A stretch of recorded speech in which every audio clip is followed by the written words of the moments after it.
जय श्री राम। भाइयों बहनों, कई बार हमारे मन में ये विचार भी आता है कि भगवान श्री कृष्ण अपने मस्तक पर मोर मुकुट क्यों धारण करते थे। तो इसके पीछे एक पुरातन कथा है, प्राचीन कथा है, जो मैं आपको बताऊंगा। जब भगवान श्री राम वनवास में थे तो एक बार माता सीता को बड़े जोर की प्यास लगी,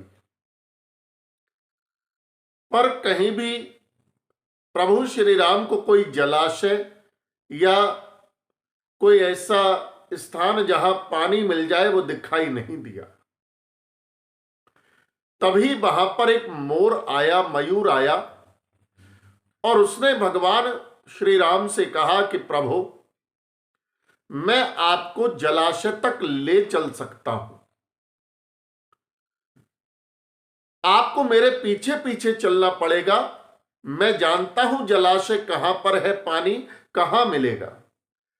आप मेरे साथ चलिए, वहां से जल ले आइए और माता सीता की प्यास बुझा दीजिए।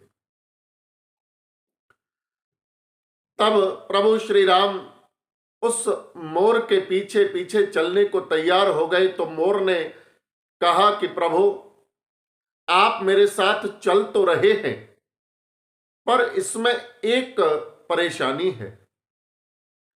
प्रभु श्री राम ने पूछा कि क्या इसमें परेशानी है।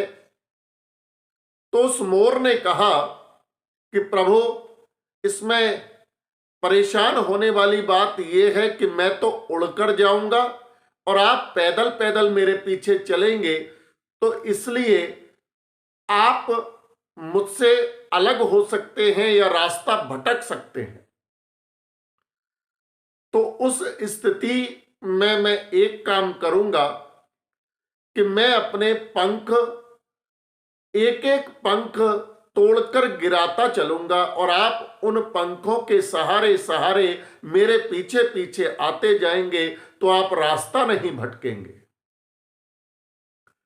प्रकृति मोर के पंखों को जब हटाती है तो उसका एक निश्चित समय होता है। यदि मोर स्वयं अपने पंखों को हटाएगा तो उसकी मृत्यु हो जाएगी। पर भगवान श्री राम के कार्य को करने के लिए उस मोर ने अपने जीवन को भी दांव पर लगा दिया। वो मोर आगे आगे पंख गिराता हुआ चलने लगा और प्रभु श्री राम उसके पीछे पीछे चलने लगे। उन मोर पंखों के सहारे सहारे प्रभु श्री राम जलाशय तक पहुंच गए। वहां तक पहुंचते पहुंचते वो मोर सारे पंख गिरा चुका था और वो मोर वहां बेसुध होकर के गिर पड़ा।